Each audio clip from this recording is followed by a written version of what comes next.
Baik Bapak Ibu, kita akan masuk ke sesi berikutnya. Ini satu sesi closing yang sangat menarik dan sangat relevan untuk hari ini. Untuk hari-hari ini tentunya.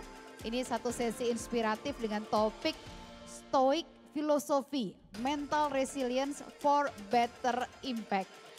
Ya, Stoic Philosophy ini diambil dari buku di mana pengarangnya sudah ada penulis bukunya sudah ada di sini, ya, dari buku Filosofi Teras yang sudah dicetak berkali-kali, salah satu bestseller buku di Indonesia, menyampaikan sebuah filosofi yang bicara mengenai resiliensi di tengah saat-saat sulit, yang berasal dari sejarah Yunani ketika Yunani sedang mengalami masa peperangan dan krisis.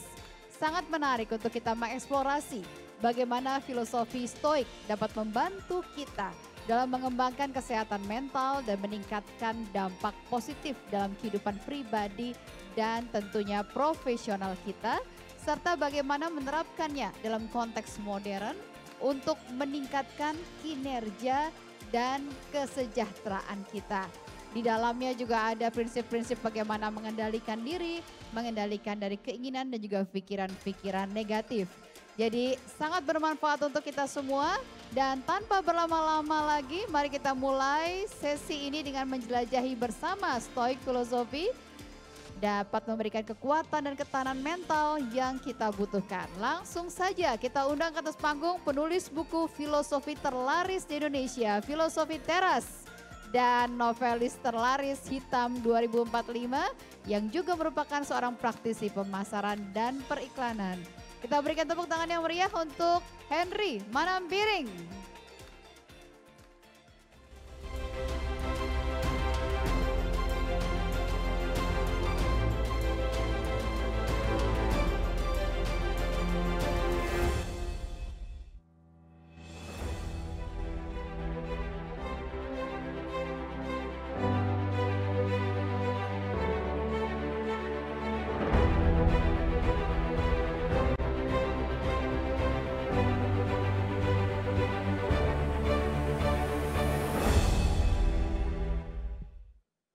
Cek. Halo, how are you? Apa kabar? Very good. Thank you for being here. I was told that I am the last person standing between you and the beach. So I'm not sure whether this is a good thing, but please bear with me. Yeah, it shouldn't take long, and I promise my material would be light. Okay, nggak terlalu berat. So I would like to thank ACIIA for having me here. I have to say I'm quite impressed. I mean, looking at a bunch of auditors in a aircon room in Bali, that sentence doesn't sound right. But it's okay, you're gonna have your fun time after this. My name is Henry Manampiring. Yeah, I am the author of the book, and I have been asked by the committee to share about the topic of mental resilience for purposeful impact. And it is very interesting that I come after Pak Brian, yeah. I find it peculiar that, I mean, Pak Brian showed us all the future of AI, and it was amazing. And here I am, actually trying to take you back to the past, yeah. What is this philosophy thing, yeah? So after the future, all the high tech, I'm gonna drag you to the past, and I do hope that we find something useful, something valuable even in the past. By the way, after this slide, I'm gonna continue in Bahasa Indonesia. Yeah, so the translators, sorry guys, you still have to earn your earn your pay. And yeah, but don't worry, all the deck will be in English. Let me start with this. Ta-da! It was me, yeah, almost exactly 27 years ago. I graduated as accounting. I actually studied accounting Wait, I forget I have to speak in bahasa. Saya sebenarnya sarjana akuntansi Bapak Ibu. Ya, saya sarjana akuntansi dan momen ini bisa terjadi karena saya tidak pursue karir di akuntansi atau menjadi auditor. Jadi bayangin kalau saya karirnya benar sesuai kuliah, saya harusnya bersama Bapak Ibu di sini gitu ya. Jangan-jangan bukan di panggung. Jadi saya bikin decision, I pivoted. Ya, I leave the accounting path gitu to pursue something else. Apa yang saya kejar? Nah ini a little bit of myself. Ini foto baru minggu lalu saya dari Singaraja Literary Festival menjadi pembicara. Mungkin ada yang recognize di sebelah saya Dewi Lestari, ya penulis juga.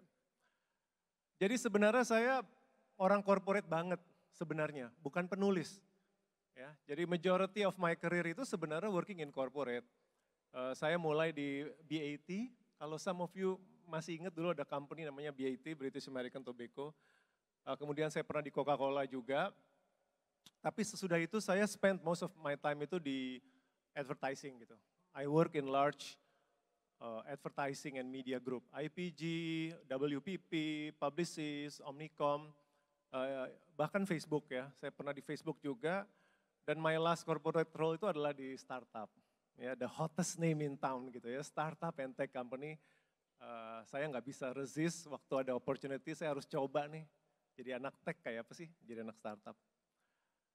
Nah baru tahun ini saya menjadi penulis full time. Saya sendiri sudah menerbitkan 8 buku. Ya, ini buku terakhir saya baru aja terbit 2 bulan lalu, Belajar Marketing, Belajar Hidup. Learn Marketing, Learn Life, if I translate it. Itu sebenarnya koleksi experience, wisdom saya di dunia marketing, tapi saya apply untuk personal life. Jadi bukan untuk brand, tapi justru untuk gimana ya prinsip marketing bisa membantu kita sehari-hari. Oke, apa yang saya harap Bapak Ibu bisa take out dari sesi hari ini, yaitu bisa mengerti sebenarnya source of resilience itu dari mana, ya. Bagaimana kita bisa manage emotion better, dan karena kita punya pengelolaan emosi yang lebih baik, semoga kita bisa bekerja lebih baik dengan kolega. Karena harusnya internal auditor kerja dengan banyak fungsi ya, gitu. Rasanya kalau hubungannya kurang oke, kerjaan kita tambah berat. Dan baru sesudah itu semua kita bisa membawa impact yang lebih baik. Sedikit cerita saya Bapak Ibu dari lahirnya buku ini. Jadi buku ini pertama kali diterbitkan Desember 2018. Dan ini adalah buku yang lahir dari depresi klinis saya Bapak Ibu. Jadi 2017 saya didiagnosa dengan depresi klinis. Jadi serius depresi yang harus butuh pengobatan. Ya, jadi saya diterapi oleh psikiater. Karena cukup serius Bapak Ibu, seberapa serius? 2017 itu saya mikirin bunuh diri loh. Segitu seriusnya gitu. Ya, tetapi saya memberanikan diri dan didukung sama pasangan saya, istri saya untuk mencari pertolongan. Kenapa saya mengungkapkan ini? Karena mental health tuh sekarang jadi isu yang benar ya. Angkatan saya Gen X, zaman dulu tuh selalu nggak pernah dengar ada yang namanya mental health gitu ya. Kita I don't know, some of you belong to my generation juga ya, Gen X, and we are supposed to be tough gitu kan. Kadang-kadang kita ignore gitu loh, mental health problem. Jadi saya harap ini ada pesan juga buat Bapak Ibu di sini. Some of you may be struggling ya, without being visible. Ada yang berjuang dengan mental health tanpa kelihatan dan seringkali tidak kelihatan. Seperti kasus saya, jangan takut buat mencari pertolongan gitu. Nah, justru karena depresi itu saya bertemu filsafat stoik ini dan saya menjadi lebih baik. Dan itulah inspirasi saya menulis buku ini karena saya pikir dia bisa membantu banyak orang Indonesia lainnya. Jadi buku ini terbit Desember 2018, the following year buku ini mendapatkan penghargaan Book of the Year ya, dari Indonesia International Book Fair. Oh, thank you, thank you. Terima kasih. Terima kasih. I wasn't expecting that award juga gitu waktu itu. Dan at the moment udah terjual lebih dari 350.000 kopi, udah jadi #1 self improvement book by local author, udah 70th print. Ya. Nah, the reason saya raise ini semua sebenarnya untuk menjadi pertanyaan gitu ya. Why? Justru itu misterinya. Kenapa buku ini bisa diterima oleh begitu banyak orang Indonesia? Padahal, if we think about it, ide dari buku ini, filosofi ini, itu umurnya 2.300 tahun loh. Lahirnya 300 tahun sebelum Masehi. Jadi ada jarak waktu yang begitu jauh ya sampai sekarang. Dan ada jarak geografi yang jauh juga. Filosofi ini lahir di zaman Yunani, Romawi kuno. Ya. Menurut Google jaraknya dari Jakarta, saya pakai Jakarta waktu itu 9.800 km. Ini menurut saya suatu hal yang sangat amazing, suatu ide yang terpisah waktu begitu lama dan jarak begitu jauh, ternyata diterima, ya, dirasakan bermanfaat oleh kita di Indonesia. Dan sesudah perjalanan buku ini yang begitu jauh, saya mendapatkan feedback dari readers, ya.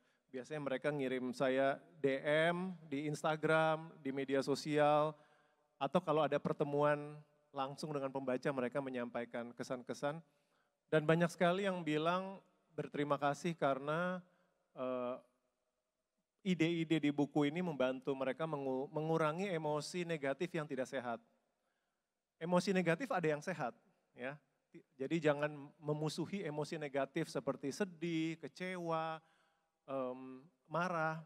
Itu emosi negatif tapi ada yang sehat. Nah, tapi ada yang tidak sehat. Kalau sampai menghambat productivity kita. Mereka bilang mereka jadi lebih chill sesudah membaca buku ini. Atau bagi yang punya trauma di masa lalu, mereka bilang mereka bisa move on. Nah, saya bilang sebenarnya bukan buku ini gitu.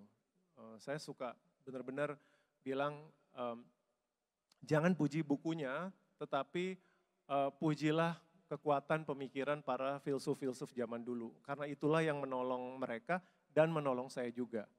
Saya ini cuma medium aja lah, cuma messenger. Ya, dan kita hari ini mau coba sedikit saja lihat beberapa hal yang mungkin bermanfaat.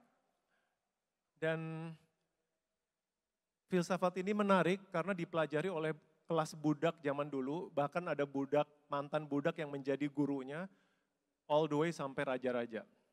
Ya, jadi sangat inklusif gitu ya. Ini patung penggambaran Kaisar Nero, mungkin Bapak Ibu pernah dengar ya namanya Kaisar Nero dan itu identik dengan kekejaman dan kebengisan.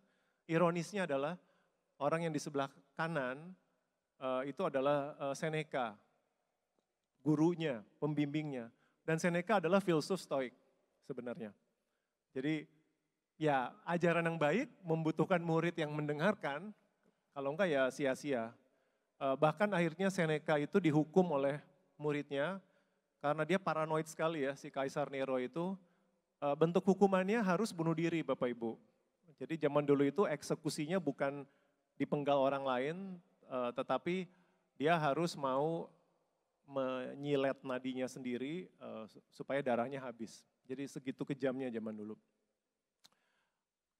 Apa yang kita bisa pelajari? Nah, sebelum saya ke sana, sebagian dari teman-teman mungkin ada yang, aduh apaan sih ini filosofi ini pasti serem atau boring gitu ya. Saya mau meluruskan dulu bahwa secara akar kata, filsafat itu bukan kata yang menakutkan. Ya, bahasa Indonesia filsafat, bahasa Arab falsafa, filosofi di bahasa Inggris itu akarnya semua sama dari bahasa Yunani, philo dan sophos. Philo artinya pecinta, ya, sophos artinya kebijaksanaan. That's it. Jadi kalau teman-teman di sini selalu berusaha dengan sadar mau menjadi orang yang lebih bijak, menyukai hal-hal yang bijaksana, teman-teman sudah jadi philosopher gitu. Jadi nggak ada yang terlalu gimana gitu, menakutkan, sama sekali tidak. Oke, saya sejarah dulu cepat ya.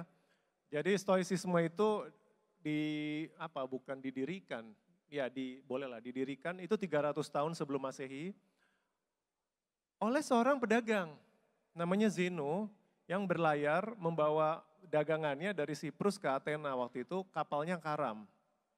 Ya, ini buat saya ini saja udah menarik karena dia seorang merchant awalnya, pedagang bukan filsuf, profesional bahkan ya orang kerja kayak kita gitu. Tetapi dia kemudian menjadi tokoh besar. Nah waktu dia karam, zaman dulu nggak ada nggak bisa naik pesawat terbang, naik kapal nggak semudah itu. Jadi kalau karam itu ya luntang lantung di kota tempat mereka karam. Akhirnya dia di Athena dia belajar filsafat oleh aliran lain namanya aliran sinik ya. Tapi ini maknanya beda sekali dengan sinisism yang kita ketahui di bahasa Inggris, artinya beda. Dan kemudian dia mendirikan alirannya sendiri. Nah tempat dia mengajar itu adalah sebuah teras yang dicat, ya painted porch, bahasa Yunaninya stoa poikile. Letaknya itu di tengah kota Athena, town square, atau alun-alun kalau di kota-kota di Jawa ada istilah alun-alun. Nah jadi itulah kenapa bukunya berjudul Filosofi Teras. Karena sebenarnya stoik atau stoa artinya teras, tempat dia mengajar. Ini sebuah quote yang kemudian dia terkenal, dia sebutkan bahwa perjalanan dia yang paling makmur justru ketika kapalnya karam. Sangat menarik ya. Dan setiap filsafat itu biasanya ada pendirinya kan, ada foundernya. Nah, setiap founder itu mempunyai pengalaman hidup yang tentunya mempengaruhi pemikirannya. Jadi saya tidak heran bahwa stoicisme ini adalah filsafat yang banyak sekali bermanfaat justru di masa stres, di masa susah, di masa krisis. Sangat terkenal itu stoicisme. Makanya salah satu alasan buku saya konon menjadi sangat populer karena buku ini naiknya pada saat COVID. Ya, justru penjualannya paling melejit itu di tengah COVID. Karena orang sedang merasa stres banget dan mencari bantuan. Oke, saya akan mulai dengan beberapa hal yang fundamental dari filosofi ini. Ya, yang pertama mereka percaya bahwa seluruh semesta ini itu bernalar gitu, ada nalar yang mengisi semesta. Jadi reason di sini artinya penalaran ya, bukan alasan kalau dalam bahasa Indonesia. Mereka percaya banget bahwa Zeus atau Tuhan itu adalah Tuhan yang rasional, yang bernalar. Dan kita diberikan bagian gitu ya, yang hampir sama dengan dewa itu yaitu nalar itu. Dari ini aja sudah ada hal yang menarik yaitu berpikir rasional itu menjadi bentuk penghormatan kepada Tuhan. Ya, kalau kita nggak rasional, itu berarti kita menyia-nyiakan apa yang yang diberikan oleh Sang Pencipta gitu. Dari sini udah menarik gitu, segitu etos rasionalnya mereka karena dihubungkan dengan Tuhan atau Zeus waktu itu mereka nyebutnya. Kenapa ini penting? Karena buat mereka, kalau semesta itu rasional dan nalar dan Tuhan begitu juga, maka kita semestinya menyelaraskan diri gitu. Live in accordance with rational universe. Dan kalau kita tidak rasional jadi manusia, mentingin emosi, berarti alamat banyak masalah. Karena default settingnya kita harusnya rasional, tapi kita nggak pakai, kata mereka nggak heran kalau banyak masalah timbul dalam kehidupan pribadi. Jadi mereka starting point-nya seperti itu. Ya ini untuk orang Indonesia di ruangan tahu ya ini komedian siapa? Cak Lontong. Saya bilang Cak Lontong harusnya jadi duta stoik karena dia selalu mengingatkan kita untuk apa? Untuk mikir gitu. Ya, jadi Cak Lontong is the famous comedian, Indonesian comedian, and he's famous with his gesture. Think guys. So I always said that he should be the ambassador of this philosophy and not me.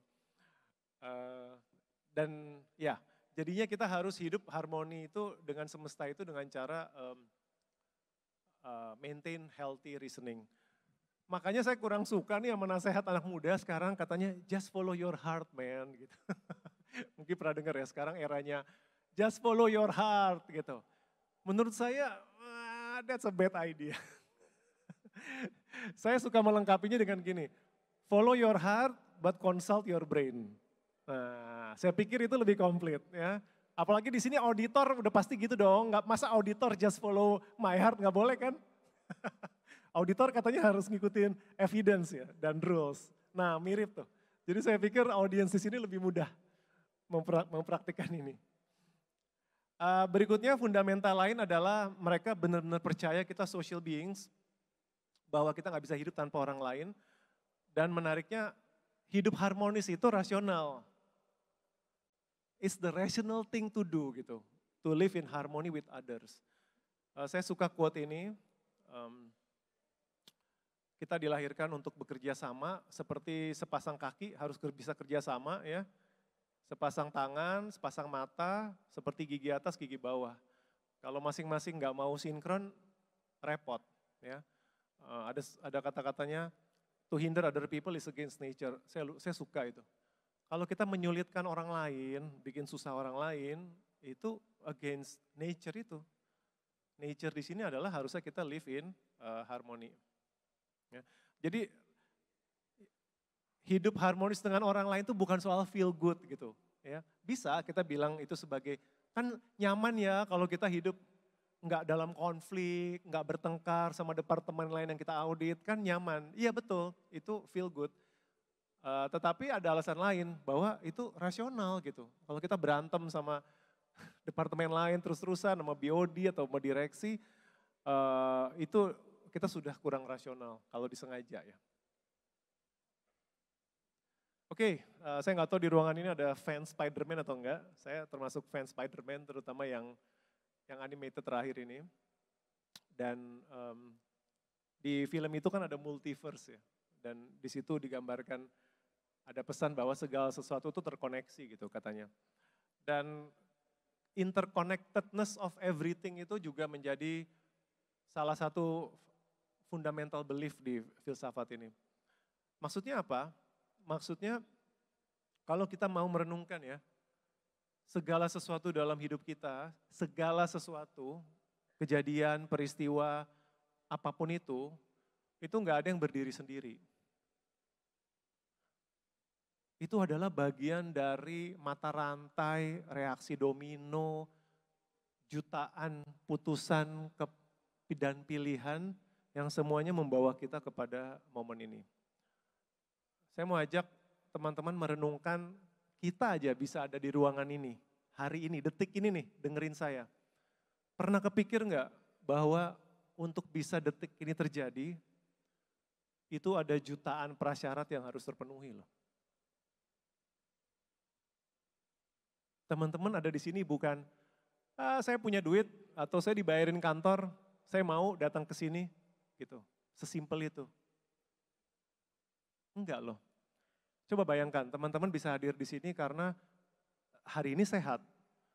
Mungkin ada teman-teman yang Anda kenal yang tadinya mau ke sini terus sakit. Atau tiba-tiba ada pekerjaan, ada nggak auditor suka mendadak gitu nggak? Suka ya? Ini geleng aku malu-malu sih. Gitu ya. Jadi begitu banyak hal yang bisa menghambat teman-teman ke sini. Untuk bisa ke sini teman-teman harus menjadi internal auditor. Kalau teman-teman profesinya bukan internal auditor nggak nyampe ke sini. Teman-teman harus ada di yang di Indonesia gitu ya, harus mendengar adanya acara ini. Saya harus punya kesempatan hadir di sini. Kebetulan waktunya pas. Dan saya masih diberi kesehatan dan keselamatan nyampe sini. Jadi sebuah momen menghadiri konferensi aja, itu tadinya rantainya panjang banget loh. Nggak ujuk-ujuk. Nah terus ini apa sih semuanya maksudnya sama mengelola emosi? Saya akan jelaskan ya, saya akan jahit dulu prinsip-prinsipnya. Oke, jadi yang pertama tadi cobalah selalu dipikirkan secara rasional, jangan cuma follow your heart.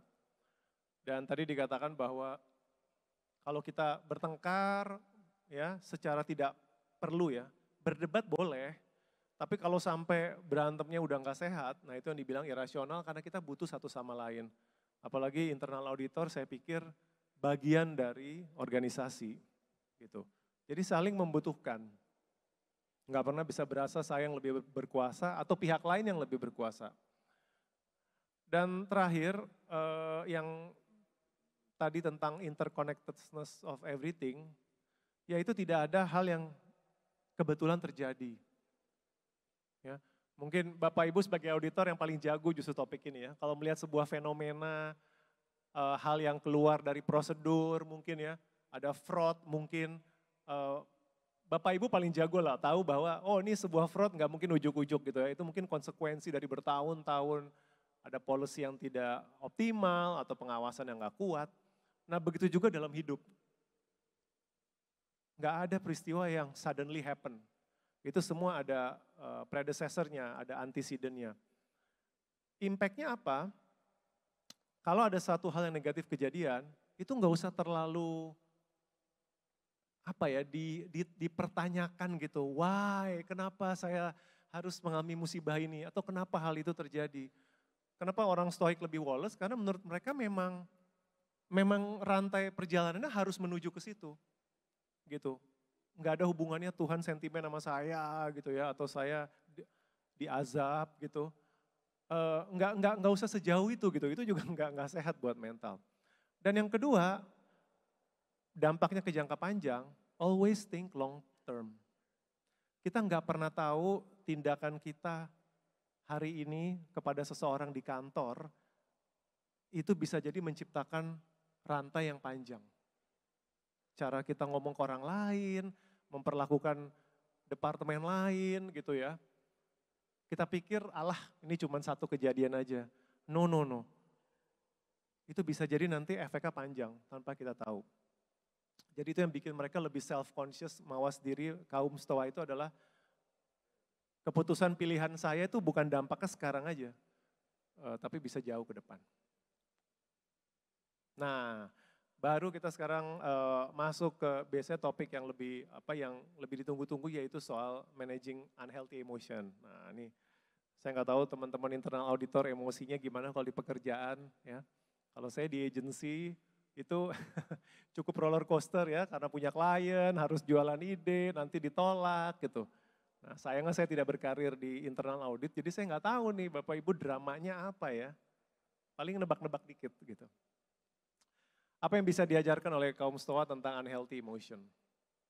Nah, biasanya kita berpikir seperti ini enggak? Antara nalar sama emosi. Kayak gini enggak? Ya. Biasanya ada dua pihak ini. Hatiku berkata ini, tetapi otakku berkata yang lain, ya kan?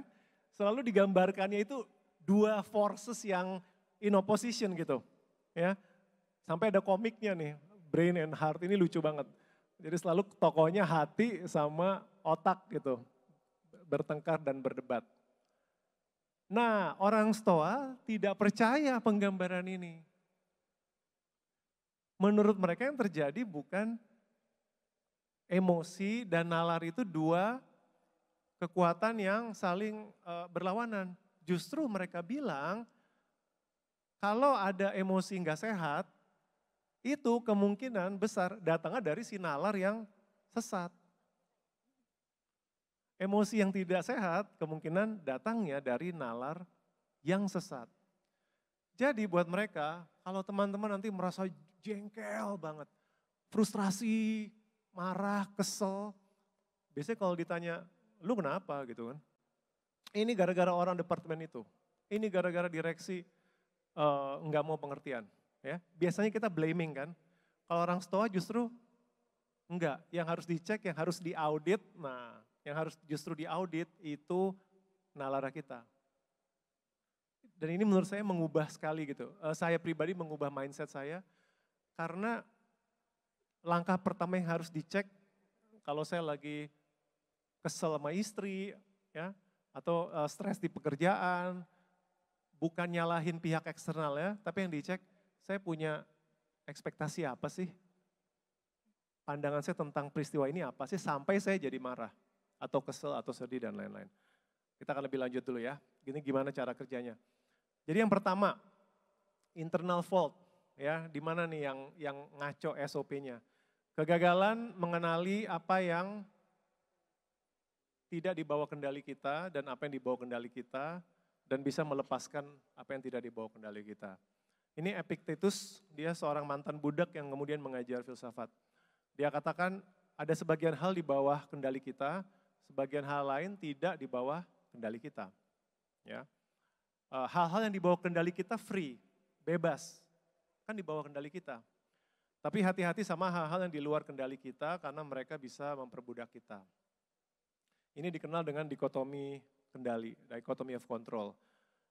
Jadi apa aja yang di bawah kendali kita?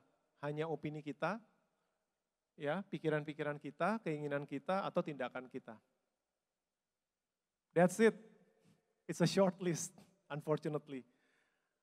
Everything else in life, everything else jatuh di kolom kanan, tidak di bawah kendali kita. Yang paling gampang, cuaca, ekonomi, ya, bencana alam, orang lain teman-teman, ya, atasan kita, kolega, mungkin customer, pasangan kita, orang tua kita, itu di luar kendali kita, tentu saja. Nah ini mulai masuk lebih, biasa lebih didebatkan. Setuju nggak kalau saya bilang reputasi dan karir kita tidak di bawah kendali kita? Hah? Masa setuju? Setuju? Ya, karena ada yang resist nih biasanya. Nggak bisa dong, reputasi saya yang menentukan, karir saya sendiri. Kayaknya kalau udah cukup lama pengalaman kerjanya akhirnya setuju sih bahwa tidak sepenuhnya di bawah kendali kita. Karena ada banyak faktor yang menentukan reputasi dan karir kita. Kita udah kerja benar, udah kerja baik, berintegritas, nanti ada yang nyebar gosip misalkan atau fitnah. Ya. Jadi tidak sepenuhnya di bawah kendali kita. Wah, kekayaan dan uang di bawah kendali kita atau enggak? Ya kita bisa mencoba ya, kontrol gitu ya, investasi, tapi nanti resesi ya bagaimana baru kita sadari banyak hal luar kendali kita. Nah ini biasanya sensitif nih kalau kesehatan, banyak yang nggak terima. Saya kan lari, saya kan diet, saya nggak ngerokok, saya menjaga semua kesehatan. Masa nggak dibawa kendali kita? Saya pikir sesudah COVID kita baru menyadari bahwa iya sih kesehatan itu nggak sepenuhnya di bawah kendali kita. Ya. Tadi saya terakhir di meja buka HP udah keluar warning Mpox, apa lagi ini? Kayaknya baru bernapas dikit udah ada berita penyakit lain gitu. Ya, moga-moga tidak terulang. Nah, jadi para filsuf ini membagi ini menjadi seperti ini gitu ya. Nah, kita tes ya. Bapak Ibu lengkapi dalam hati, complete the sentence ya, silently gitu ya. Masing-masing ini. Saya akan lebih bahagia jika saya akan lebih tenang, I will be calmer jika saya nggak akan cepat marah, cepat kesel jika saya akan lebih sabar jika fill the blanks in your heart.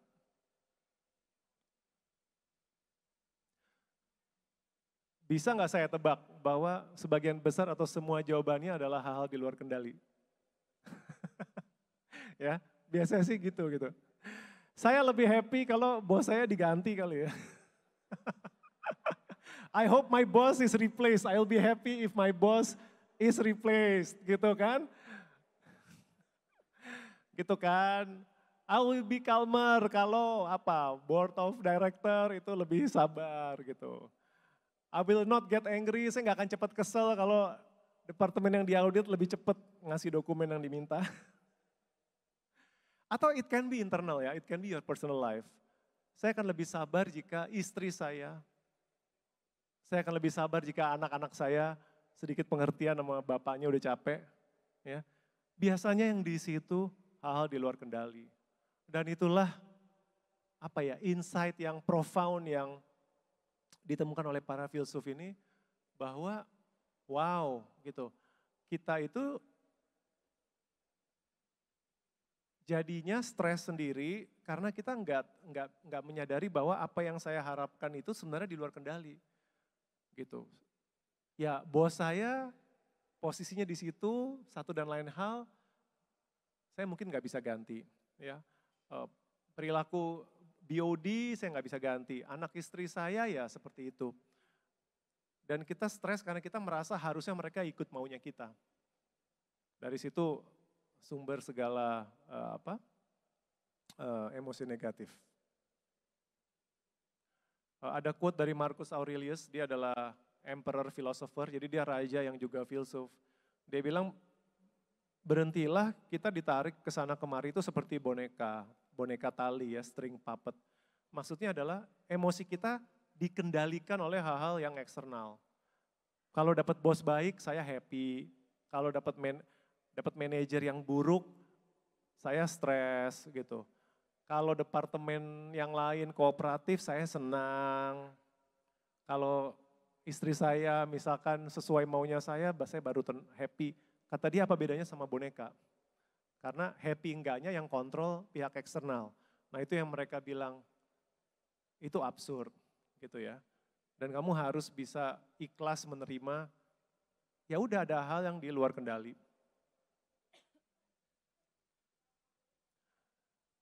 Ya, jadi sumber dari true calm itu hanya ada di sebelah kiri, kata mereka. Udah, jangan terlalu berharap sama yang kanan. Di kiri lah, ya, di mana kamu bisa ketemu bahagia sejati. Nah, kalau ini terlalu abstrak, ini saya kasih contoh yang lebih konkret.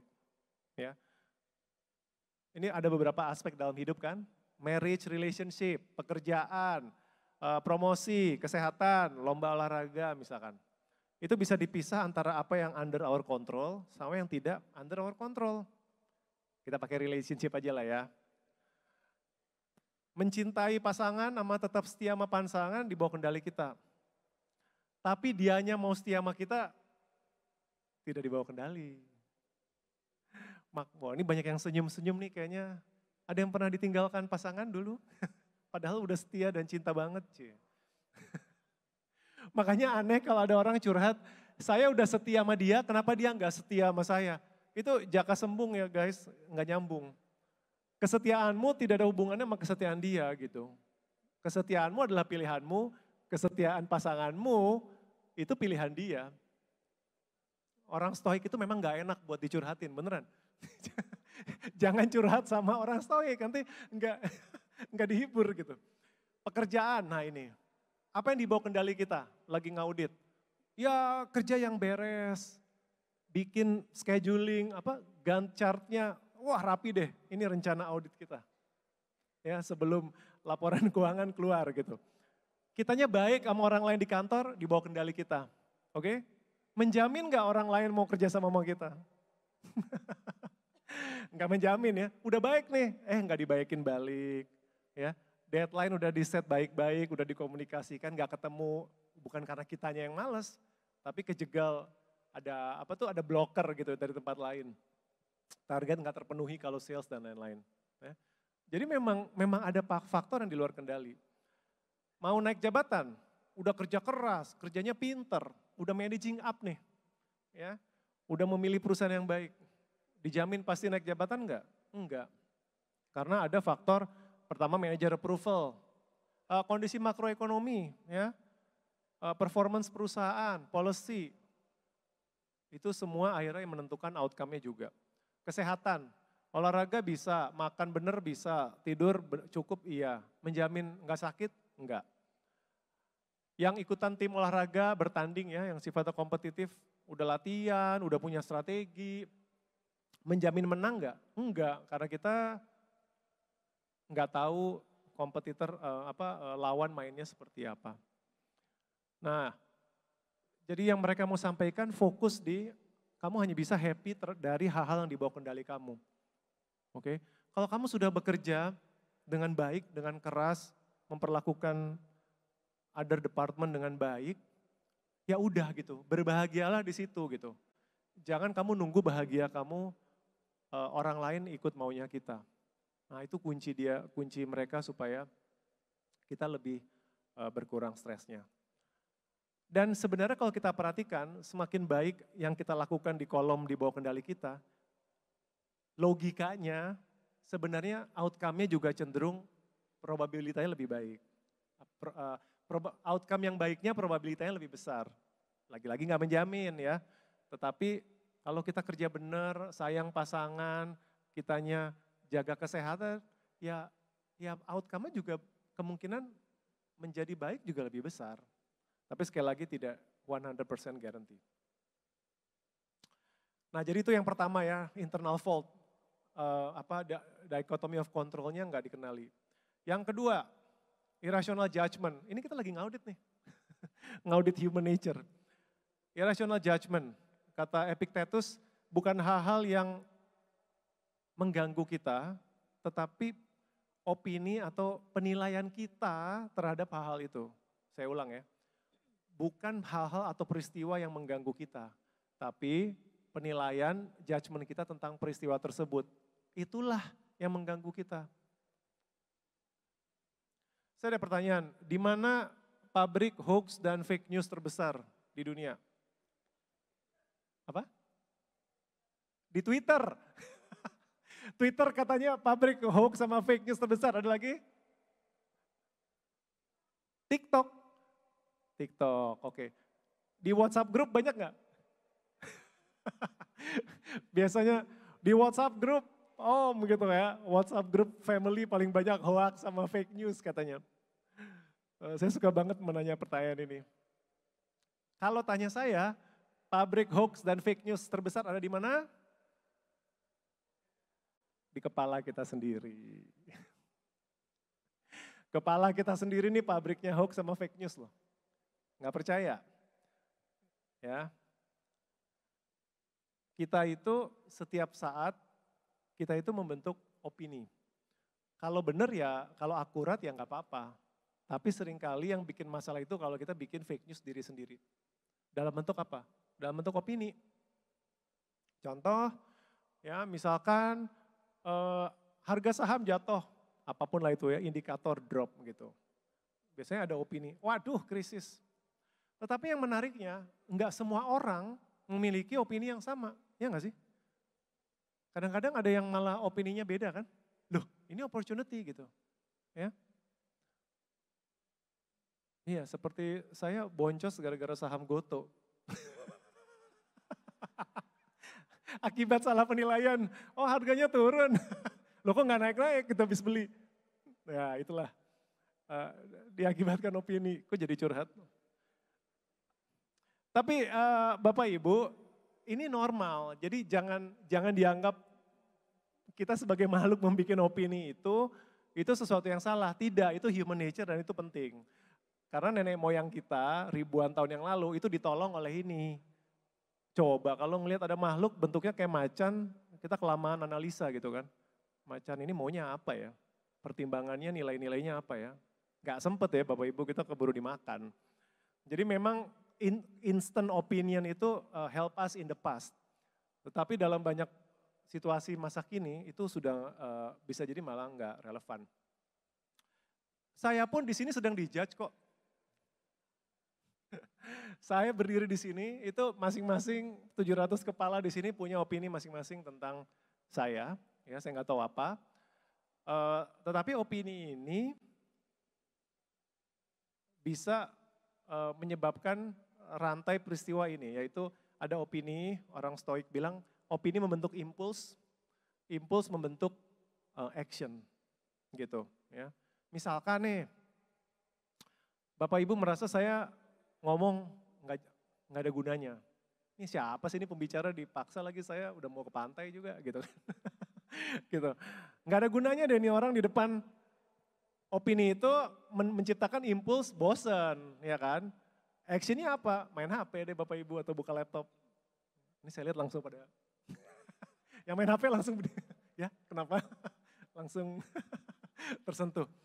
It's okay gitu. Saya cuma menjadikan ini ilustrasi bahwa tindakan Bapak Ibu main HP atau main laptop, itu bisa dirunut tuh, bisa diaudit, ya bisa di-trace penyebabnya gitu. Dan itu di-trace dari opini awalnya. Ya. Nah, apakah kita sudah terkutuk dengan proses itu? Nah, orang Stoik lagi-lagi punya insight. Dia bilang bedanya kita sama binatang itu adalah sebenarnya kita punya namanya assent. Assent itu gampangnya approval. Sebenarnya kalau mau. Ada proses internal approval di dalam otak kita yang seharusnya bisa menolong kita berpikir lebih baik. Ini makin lama jadi beneran audit ya. ada prosedur harus direview gitu ya, harus ada approval gitu. Tapi ini sebenarnya di mental. Jadi kita sebagai makhluk rasional itu sebenarnya bisa kalau mau mengambil jeda menilai opini yang terbentuk. Sayangnya kata mereka problemnya ini jarang dipakai atau tidak terlatih. Tapi kalau dilatih, Bapak Ibu tuh bisa cepat memberikan jeda ketika udah mulai mulai rasanya udah mulai nggak enak, ada opini terbentuk, itu dicek bentar. Ini benar nggak saya percaya hal ini? Ya. Nah soalnya opini yang tidak dicek itu bisa harmful Bapak Ibu. Ya, karena kita pasti constantly seperti itu. Entah Bapak Ibu baca berita, ya berita sifatnya nasional atau berita perusahaan, atau perilaku orang lain di sekitar kita, baik kolega maupun siapapun itu, ya. Mungkin sebagian dari Bapak Ibu di sini sempat kesel mungkin sama hotelnya, ya, mungkin tidak sempurna pelayanannya gitu, terus udah kesel, ya. Itu bisa dicek. Bapak Ibu ada opini apa tentang hotel? Kadang-kadang sesederhana, saya menuntut 100% sempurna gitu. Itu kan udah irasional, ya. Kalau kita berpikir ya udah namanya juga hotel manusia, kadang-kadang mereka ada miss gitu. Saya nggak menuntut sempurna, ya udah yang penting diselesaikan. Itu mungkin lebih tenang daripada Bapak Ibu ngotot, saya dizolimi oleh hotel ini, saya akan tuntut sampai headquarter, misalkan, gitu. Oke.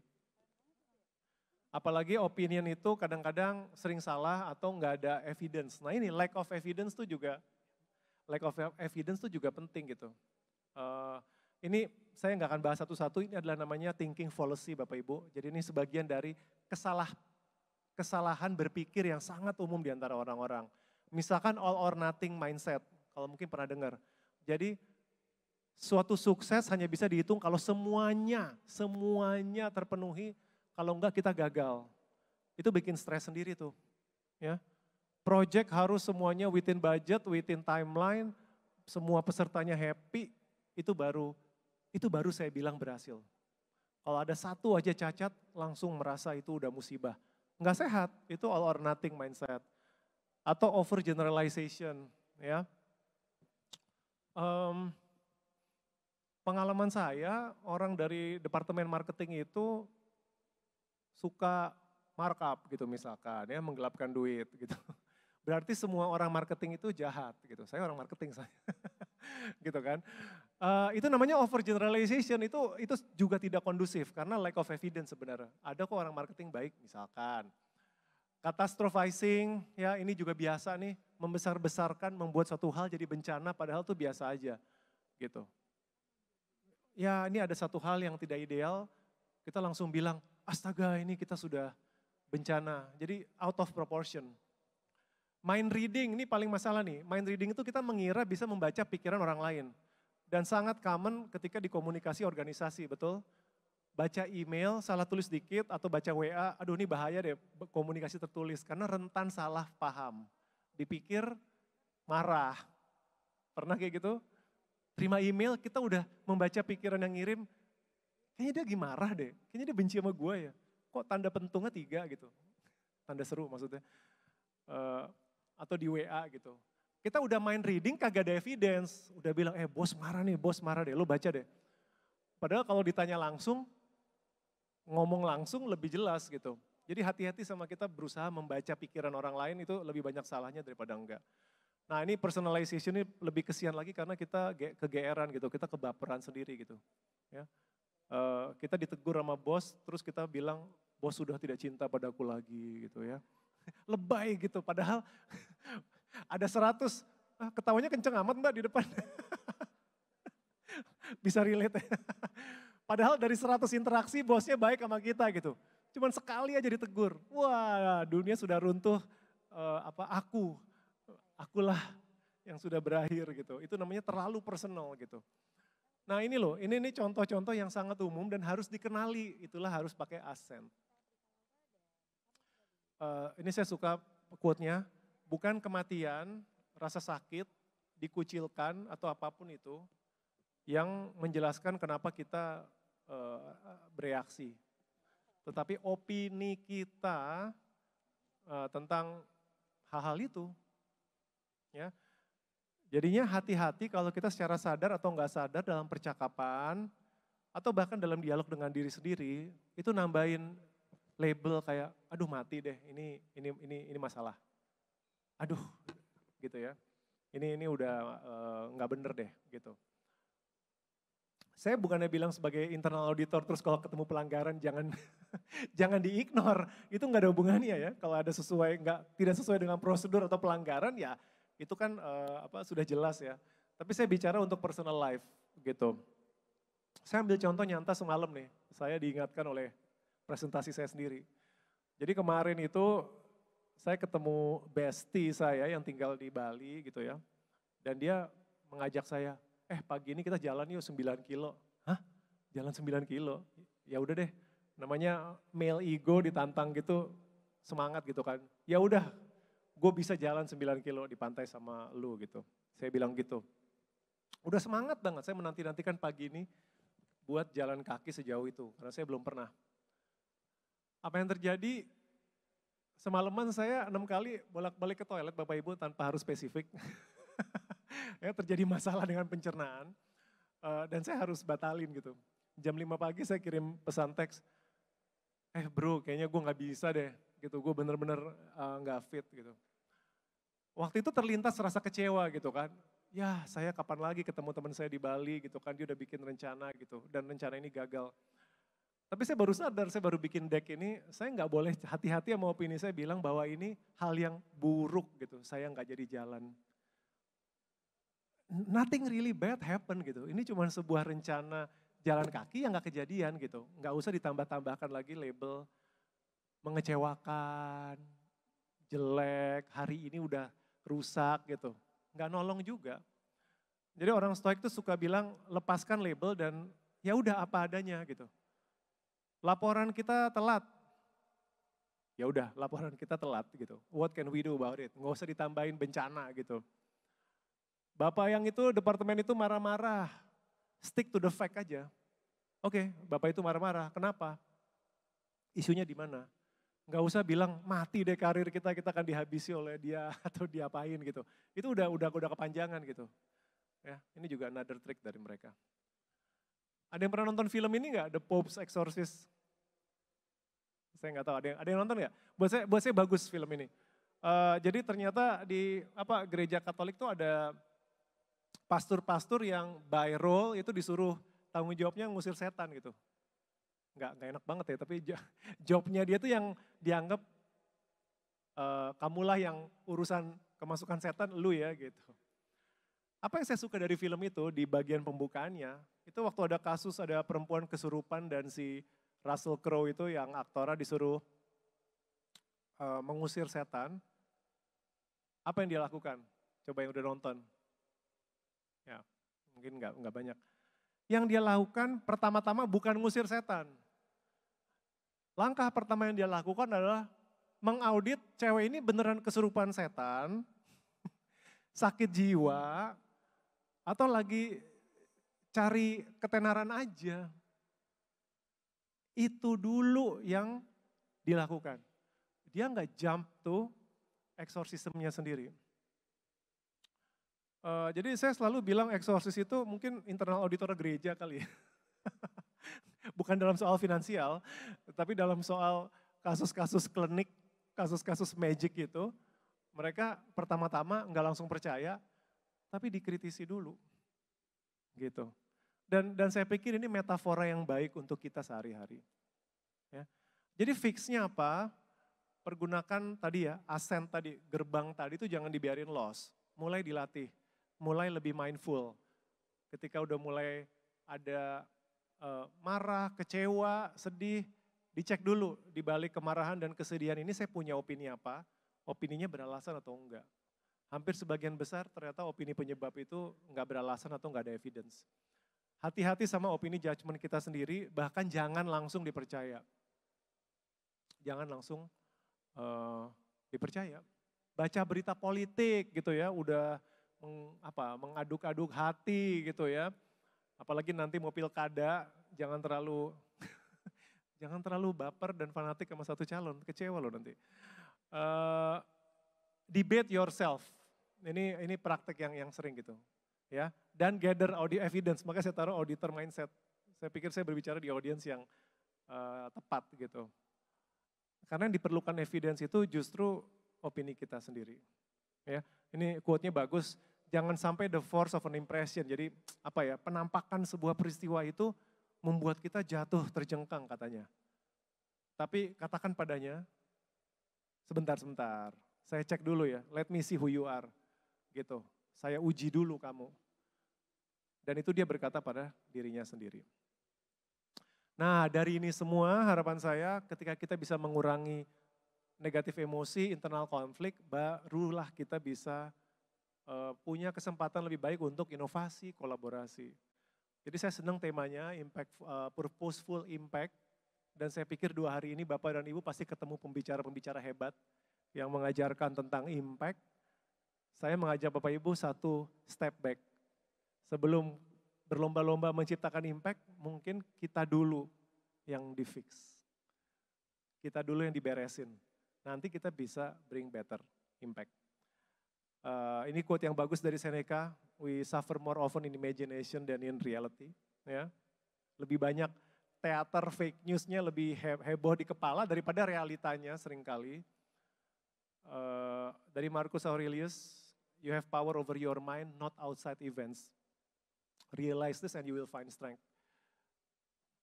Jadi kemampuan kita mengendalikan pikiran sendiri dan bukan peristiwa di luar, itu aja udah super power kok. Karena kita nggak bisa 100% mengendalikan semuanya. Jadi ini penutupan, ya. Saya bilang self improvement itu mulai dari menjaga nalar kita, dan ini perjalanan yang nggak akan berakhir. Begitu acara ini selesai aja, Bapak Ibu keluar ruangan ini, nanti coffee break atau mau pulang atau mau jalan-jalan, langsung kena ujian, kita lihat siapa yang ingat gitu ya untuk mempraktekkan ini. Dan saya percaya semua orang, bukan hanya Bapak Ibu, ya, semua manusia itu harus menjadi internal auditor untuk dirinya sendiri.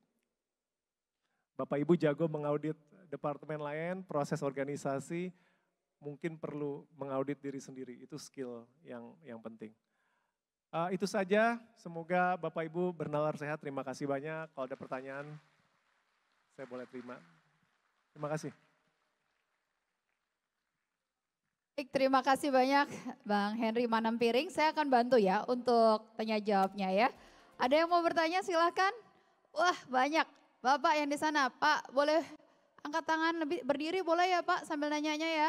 Nama dari mana, kalau di sini curhat boleh nggak? Boleh, boleh. Boleh ya, curhat boleh loh.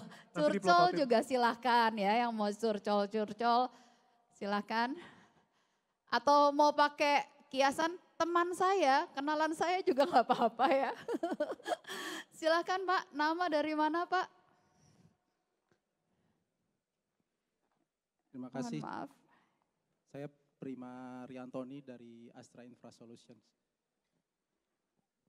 Thank you Pak Markus, thank you Pak Henry for your quotes, your inspiration.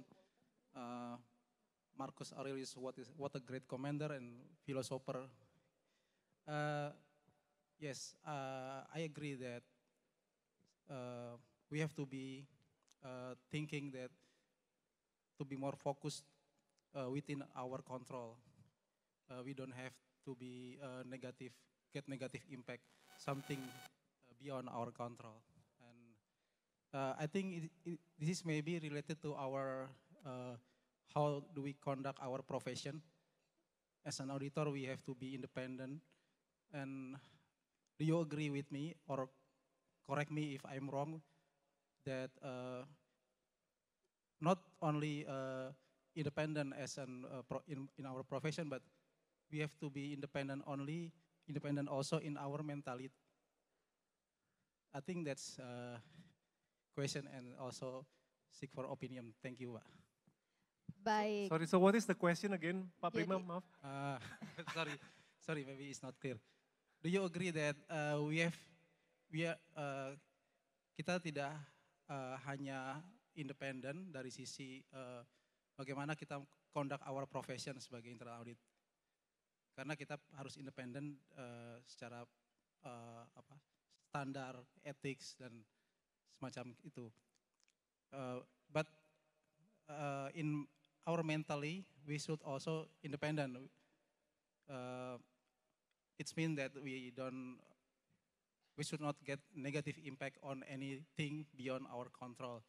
Is that right? Oke, Oh baik. ya, Terima thank you. kasih. I can answer right away ya. Mau langsung atau mau saya kumpulkan beberapa? Oh, can I just answer it directly? Okay, So yeah. okay. Well, I still remember. I'm not young anymore. So. Oke, dan Well, I still remember the question. Sorry, thank you, Pak Prima. So the question is, we also have to be independent mentally. I agree completely, Pak, and I think that's really the core of the teaching of these philosophers, actually. So when our judgment is clouded, yeah, with irrational beliefs, irrational opinion, yeah, we no longer thinking fully rationally. And that's their message actually. Imagine if you are working in anger, would it help? Doesn't help, kan? If you are working in paranoia or suspicion towards other people, how effective can you be, right? So I think that independent here, I take it as to try to be as rational as possible, to try not to let irrational belief or unfounded opinion affect or cloud your judgment. I think that's what it means to be, in this context, to be independent. So I agree with you, Pak Prima. Thank you. Yeah. baik, sudah terjawab ya. Silahkan, ada lagi? Iya, Bapak. Saya sih. Any present for ini people who ask question? Iya, saya tanya dalam bahasa Indonesia aja Ya, ya Pak. boleh silakan Pak. Itu menarik tadi quote-nya Bapak mengenai unchecked opinion can be harmful ya. Bukannya kita sebagai manusia memang sudah melekat ya, suka beropini terhadap seseorang gitu ya. Seperti Pak Henry tadi di depan bilang, bisa jadi Bapak dijudge oleh banyak orang yang di ruangan ini gitu ya. Ya. Tapi Bapak sendiri tanpa disadari udah beropini juga gitu ya. Bahwa Mungkin. orang-orang menjudge Bapak. Mungkin Pak, ya. Iya, saya juga gak dipungkiri memang saya juga suka beropini yang uncheck ya, tanda petik uncheck. Seperti misalnya bos saya, kebetulan saya di sini sama Chief Internal Audit saya Pak Haryo dengan Head Internal Audit Pak Doli. Kalau mereka berdua di ruangan kaca ngobrol berdua tertutup pintu ngelihat saya bisa beropini, wah ngomongin saya nih gitu misalnya. Biasanya menilai gitu. saya nih gitu ya. Betul. Nah, apakah selalu opini itu harus dicek Pak? Artinya saya harus tanya ke atasan saya, Pak Bapak ngomongin saya tadi ya Pak gitu. Atau saya ngelihat teman saya kok agak sinis ngeliat saya, lu marah sama gue ya gitu Pak. Itu aja pertanyaan dari saya Pak. Bagus, Makasih. bagus. Terima kasih, saya suka pertanyaannya. Sangat praktikal.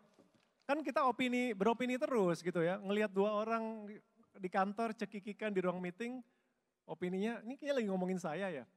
Gitu. Atau saya punya contoh-contoh yang lebih sederhana lagi deh, lebih mundain lagi gitu saya bilang. Jadi kadang-kadang kita ulang tahun, lupa diselamatin teman, kita udah mikir udah kemana-mana gitu kan. Atau teman-teman ada yang nongkrong kita nggak diajak, kita udah mikir oh saya udah dimusuhin. Itu kan opini semua keluar. Saya sama istri saya aja Pak, gitu.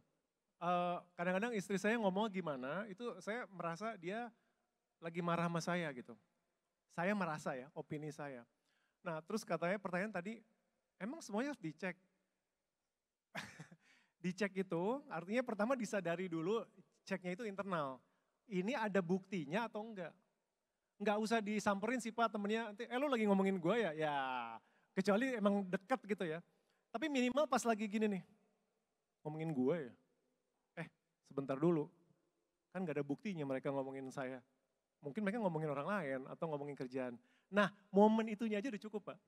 Momen untuk menyadari, ya gue gak ada buktinya kali gitu. Atau saya ulang tahun lupa diselamatin sama temen. Sebelum kita keburu ngecap, temennya udah musuhan sama saya gitu kan. Daripada saya mengentertain opini itu, mendingan saya bilang gak ada buktinya sih. Ada kemungkinan lain gak? Dia lupa beneran, dia sibuk. Ya, yang lagi pacaran ngirim WA Pak, kadang-kadang nggak dibales 3 detik udah ngambek loh Pak. Ini saya ngirim WA, send, read, ditunggu 1, 2, 3, WA-nya nggak dibales, oh selingkuh. Gitu. Bentuk opini kayak gitu kan nggak nolong gitu. Tapi memberi jeda, opini saya nggak ada buktinya sih gitu. Kalau nggak ada buktinya mendingan saya suspend judgment. Jadi sebenarnya ada 3 respon gitu. Kita beropini baik, buruk, atau kita suspend judgment. Bahwa saya nggak punya cukup bukti nih, mendingan nanti aja lah gitu. Gitu Pak kira-kira. Tapi terima kasih pertanyaannya sangat pragmatis. Baik, terima kasih. Ada lagi? Silakan. Iya, silakan Pak. Mbak. Mungkin yang di belakang kali ya. Saya kasih kesempatan yang perempuan dulu boleh ya Pak ya? Biar ada gender balance Pak. Iya Mbak, silakan boleh angkat tangan lagi Mbak. Silakan. Dan yang di belakang juga supaya asas keadilan ini kesian yang di belakang udah. Yang di belakang ada ya? Angkat tangan lagi yang di belakang ada, tadi perempuan juga. Ya, Pak. Halo, Om Piring. Hai. Saya follower Anda di Twitter dan di Instagram. Ya. Malu saya. Namanya siapa Mbak? Dina. Saya Dina.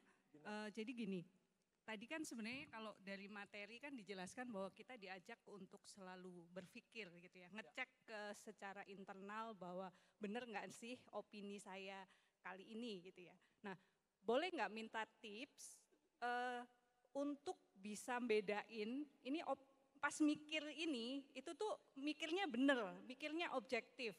Jadi nggak malah ngerusak self confidence gitu. Misalnya kita dijudge orang, oh lu tuh nggak punya planning, lu tuh gimana sih reportnya bla bla bla gitu ya. Tapi kan terus kita mikir nih, oke, di satu sisi mungkin saya nggak bener gitu. Tapi jangan sampai mikirnya kebablasan kan ya, bahwa lama-lama saya jadi lebih, iya ya, jangan-jangan emang salah gua memang goblok, emang apa gitu ya. Jadi tadi sih sebenarnya jadi kemana-mana juga gitu. Nah titiknya gimana sih biar nggak kebablasan juga sampai salah ngambil tadi, biar yang bener aja sih, rasionalnya itu tetap bener gitu loh. Gitu deh, terima kasih. Iya, saya ngerti Gina. Terutama ini sebagian orang overthinking kali ya, saya juga orangnya overthinker. Jadi kalau saya sih menjawabnya begini, saya percaya sekali stoikisme itu sama mindfulness itu sekutu, teman. Jadi biasanya saya suka menganjurkan kalau kamu serius mau mempraktekkan ini, coba pelajari juga mindfulness. Dalam bahasa Inggris kan ada ungkapan train of thought, pernah dengar? Saya suka sekali ekspresi train of thought karena itu secara visual menggambarkan pikiran kayak gitu kan. Habis satu gerbong gak habis-habis kan. Iya kan? Aduh udah dikritik nih sama atasan gitu kan. Nanti gerbong kedua ngikut tuh. Aduh mati deh ini appraisal saya gimana ya. Nanti gerbong ketiga tiba-tiba ikut lagi gitu kan. Dan gak kelar-kelar gitu. Dan itu biasanya menimpa overthinker. Ini memang skill yang harus dilatih sih. Jadi nggak bisa saya ngasih tips terus kamu langsung kamu praktekkan, enggak. Tapi to be mindful of your train of thought itu. Dan itu bisa dibantu dengan latihan meditasi mindfulness, tapi enggak juga. Yang penting sepanjang kamu cepat mencegat keretanya, kalau saya begitu. Jadi kalau saya pernah lah gitu ya, saya presentasi di depan bos, terus bosnya ya being blatant aja, bukan orang Indonesia, jadi enggak perlu basa-basi gitu kan. I think the finding is rubbish and useless, mati enggak tuh? Untungnya saya udah agak tua, kalau saya muda saya mungkin lebih baper. Saya bisa pulang kemudian mikirnya kepanjangan gitu ya. Aduh saya udah gak dicintai lagi gitu. Tapi karena saya sadar saya udah mulai, ini kayaknya udah mulai gak ada dasarnya deh. Apa sih yang dia bilang? Dia kan ngomong tentang reportnya. Dia gak bilang, Henry kamu yang useless, kan enggak. Jadi itu berarti udah gerbong kereta kepanjangan yang harusnya bisa saya cut. Nah kalau saya mindful sama itu saya bisa stop sih. You know what, saya percuma saya entertain yang pikiran-pikiran yang lain, mendingan saya fokus aja, ya udah what can I can improve, karena itu yang under my control. Dia cinta apa enggak, sama saya itu urusan belakangan, itu di luar kendali saya. Tapi it's not easy, tapi itu harus di-practice sih. Dan I assure you, the more you practice, the faster you catch that thought. Itu tuh di saya alami. Awalnya lama gitu, mungkin baru 3 jam, 5 jam baru sadar kenapa gue kesini ya. Nanti lama-lama makin pendek lah. It's like a muscle, you can train it. Oke, thank you Gina. Menarik sekali, jadi pikiran juga bisa dilatih begitu ya Bang Henry. Silahkan, ada yang di belakang tadi katanya, ada yang di belakang? Oh. Itu di belakang ada. Di belakang dulu ya Pak, berhenti ke Bapak ya, saya janji deh Pak. Ya silahkan Pak, yang di belakang tadi angkat tangan. Boleh angkat tangan lagi agar teman-teman yang membawa mic bisa melihat.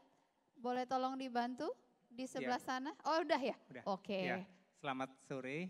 Sore. Pak, saya mau tanya terkait dengan ini sih. Mau sharing aja. Kadang tadi saya tertarik dengan yang ada opini, terus kita barrier saring ya, nyaring terus apa gitu. Nah tapi terkadang justru kebanyakan nyaring sih. Jadinya apa ya, sesuatu yang harusnya kita take action jadinya nggak terlaksana karena ya udah deh nggak apa-apa, nggak apa-apa, nggak ada buktinya, nggak ada apa. Atau jadi malas mikir, itu sih Pak. Yang pertama itu. Yang kedua, pekerjaan internal auditor itu kan harus professional skepticism ya. Jadi kita harus berpikir buruk dulu, berpikir salah dulu sampai muncul bukti. Nah kalau ini kan kebalik, kita beropini jelek, kalau nggak ada bukti ya udah kita stop. Nah kan kebalik Pak ini dengan apalagi kalau kita sebagai investigator ya harus berpikir yang kebalik itu, yang memisahkan itu tuh seperti apa. Terima kasih. Ya terima kasih. Ini benar ya, harus prasangkanya buruk dulu ya. Oh langsung dibantah loh oleh Ibu Presiden loh Pak. Wah, langsung ditolak, coba mungkin ambil training lagi. Tapi saya jawab dulu Pak. Pak, apa yang saya berikan tadi itu bukan kerangka kerja profesional. Ya, itu adalah mindset untuk kehidupan personal. Gitu, jadi jangan ini dipakai untuk, oke-nya maaf Ibu Presiden mau bicara dulu silakan. Maaf nih Hen, mau numpang aja. Professional skepticism jangan disamakan dengan suuzon. It's actually what Henry was saying, to check whether it's correct or not. So it's a part of us being rational and not just accepting is it this news hoax or false. We need to check whether it's right or not, whether it's false or right. So it's not about negative thinking. It's not about suspicious. So it's our mindset that need to be set like that. So change our mindset. Professional skepticism is not suuzon. I'm giving you the mic back. Sorry. Oh, he also wants to talk. I also want to contribute. It's definitely not. According to even your slide, professional skepticism is basically the portion where you think you're rationalizing. Yeah, rationalizing whether the evidence you collect is trusted or not trusted, and then you actually look for evidence. And the moment you talk about evidence, it's really about hard facts, no longer about judgment, emotions. So in that sense, it's really about rationalizing and not about negative thinking. I'm with you. Thank you. Ini menarik sekali jadi diskusi ya. Silakan lanjutkan Bang. Enggak, tapi thank you for the clarification. Ya, tapi saya harap from the perspective of internal auditor, you get the best answer from from the real experts, not me. So the framework here is not to replace your professional framework, obviously.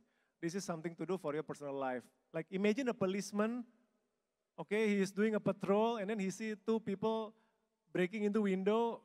He should not think positively dong, kayak, maybe they are the owner of the house but they left their key behind.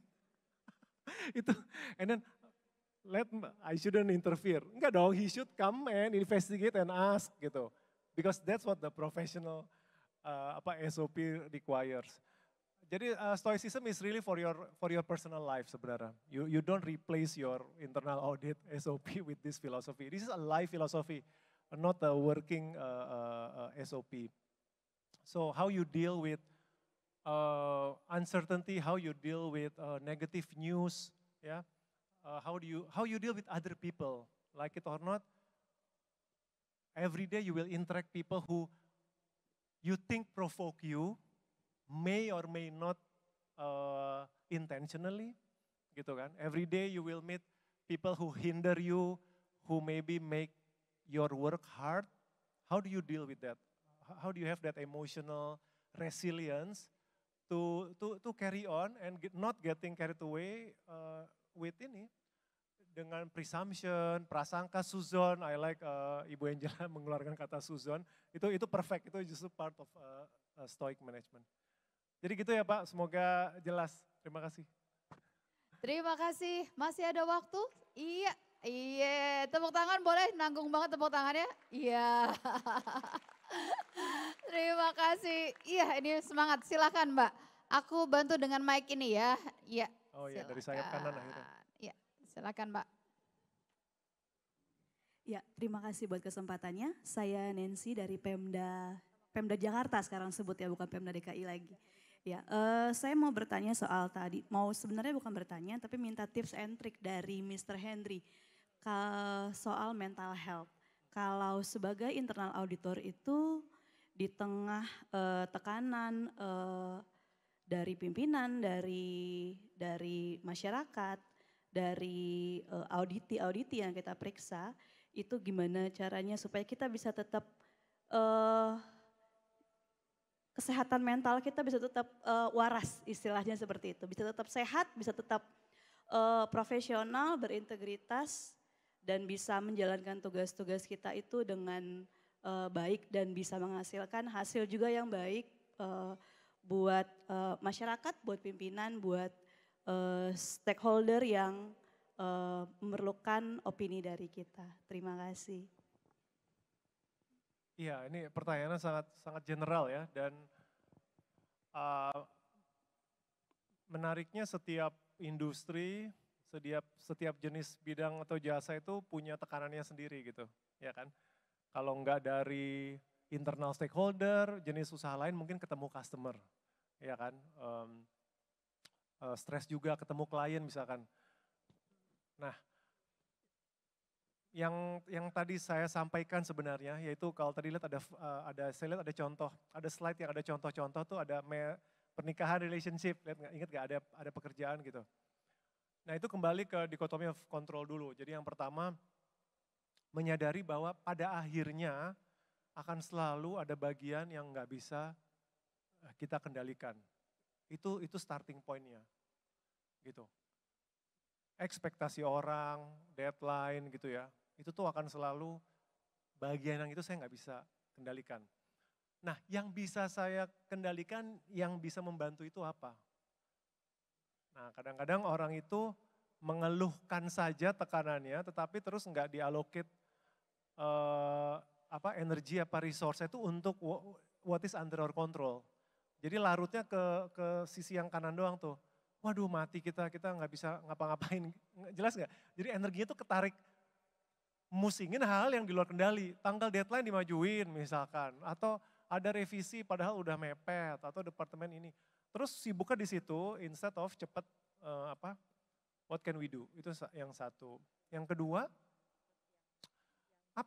ikhlas bahwa pada akhirnya sebagus-bagusnya pekerjaan saya udah coba, sisakan selalu ruang untuk orang itu tidak atau outcome itu tidak berjalan sesuai maunya kita, gitu. orang tanpa sadar itu bekerja dengan ekspektasi yang gak rasional bahwa segala sesuatu 100% itu harus ikut maunya dia. Nah ketika hidup ini ternyata berbelok, deviasi gitu, itu tuh gak siap. Jadi saya pikir itu kesiapan bahwa things can go wrong gitu loh. Itu tuh udah at the back of our mind, bukan negative thinking sebenarnya. Tetapi justru sifatnya antisipatif gitu. If things can go wrong in this way, in that way, saya harus siapnya apa, itu udah mentally udah ready. Nah orang itu nggak punya antisipasi skenario itu. Dan yang terakhir saya pikir, ini mungkin asosiasi gitu ya, jadi juga berpikir juga, karena setiap industri itu udah mulai mikirin mental health-nya, jadi langkah yang lebih konkret lagi, apalagi Ibu dari Pemda ya, gitu kan. Apakah bisa ada program yang lebih konkret lagi? Saya dengar beberapa perusahaan tuh sudah menjadi wajib menyediakan counseling. Ya, ada beberapa perusahaan yang saya dengar itu fasilitasnya itu bukan snack gratis atau mesin kopi, tapi fasilitasnya itu adalah disediakan counselor atau psychologist gitu. Karena memang beberapa line of job itu simply stressful, itu harus diterima sebagai realita gitu. Nah itu dulu mungkin jawabannya karena pertanyaannya cukup besar Bu, makasih. Baik, terima kasih. Kita ke pertanyaan terakhir. Pertanyaan terakhir saya sudah janji dengan Bapak tadi Pak. Angkat tangannya boleh Pak, biar dibantu untuk mic-nya. Iya Pak, silakan Pak. Namanya jangan lupa ya Pak. Silakan. Terima kasih kesempatannya. Nama saya Handi. Mungkin sudah terjawab ya, tapi sekedar melanjutkan aja beberapa pertanyaan tadi. Tadi kita bicara tentang mungkin halusinasi yang kemudian kita kembangkan sehingga akhirnya menjadi bertubi-tubi gitu dalam pemikiran kita. Tapi bagaimana kalau itu bukan halusinasi? Itu adalah satu fakta. Misalnya ada seorang yang memberikan report ke saya, kok reportnya jelek gitu. Kita kasih tahu gini. Besoknya membuat report lagi kok nggak benar juga gitu. Lama-lama kan tertanam dalam diri kita bahwa ini orang ini nggak bisa gitu. Dan akhirnya kan itu bisa berkembang menjadi sesuatu yang sangat negatif. Nah, dengan pola perkembangan seperti itu, bagaimana caranya kita bisa mengatasi permasalahan seperti itu dalam diri kita. Terima kasih. Ya, terima kasih Pak, bagus pertanyaannya. Makanya tadi di awal itu saya bilang yang menjadi fokusnya itu adalah emosi negatif yang tidak sehat. Gitu. Jadi kalau memang objectively ini adalah sesuatu yang buruk, ya nggak apa-apa Pak, ya tinggal di follow up aja gitu. Apa yang harus dilakukan. Yang harus ditangani itu kalau misalkan kita itu jadinya itu punya emosi negatifnya udah mulai nggak sehat. Jadi misalkan udah mulai frustrasi banget gitu ya, udah mulai atau mulai nuduh yang aneh-aneh gitu, kayak ini orang nih apa sengaja gitu loh, ya kan? Padahal nggak ada, lagi-lagi nggak ada evidence gitu, nggak evidence based.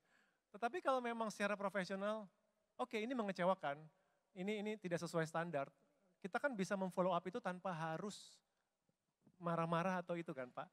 Jadi yang maksud itu yang mau diajak oleh ini adalah bertindaklah mencari solusi tapi nggak perlu sampai dikuasai emosi. Gitu loh, kan bisa tetap tenang. Manggil orangnya, ngasih feedback, dan hati-hati kalau misalkan kita ada tuduhan-tuduhan terhadap dia yang nggak berdasar gitu. Jadi mendingan dicari tahu, ini reportnya jelek, boleh tahu nih kenapa gitu. Saya kasih tahu alasannya, berikan dia kesempatan mungkin untuk menjelaskan, karena itu cara berdialog dengan rasional. Sepanjang itu terjadi nggak apa-apa Pak, itu professional judgment masuknya gitu. Dan itu Bapak yang paling tahu. Saya pikir itu jawabannya Pak. Semoga jelas, terima kasih. Baik, terima kasih. Itu pertanyaan terakhir dari Bang Henry. Kita berikan tepuk tangan. Terima kasih perhatiannya. Ada closing statement yang mau disampaikan? Sebenarnya yang tadi sih, Bapak Ibu di sini orang-orang pintar ya, saya pikir jadi internal auditor, saya aja nggak bisa jadi internal auditor kayaknya. Dan saya pikir skill Bapak gitu ya selama ini, itu bisa jadi lebih baik lagi kalau Bapak Ibu bisa memanage emosi dengan lebih baik. Dan mulai mengaudit diri sendiri, mulai mengaudit pikiran sendiri. saya pikir kita semua bisa bekerja sama menjadi lebih baik, itu aja. Terima kasih. Terima kasih, tepuk tangan untuk Terima kasih. Pak Henry Manampiring. Boleh tetap berada di atas panggung untuk penyerahan token of appreciation. Kami mohon kesediaan Ibu Dian Garneta untuk memberikan token of appreciation kepada Pak Henry Manampiring. Ya, sudah semoga ini menjadi satu bekal ya untuk kita semua ini menghadapi berbagai tekanan pekerjaan, tekanan tadi kalau kita melihat dari berbagai sesi itu kita auditor tuh dihadapi oleh berbagai pilihan-pilihan. Nah ini dia. Kita berikan tepuk tangan lagi Bapak Ibu. Terima kasih banyak. Terima kasih banyak. Semoga kita bisa menjadi pribadi-pribadi yang stoik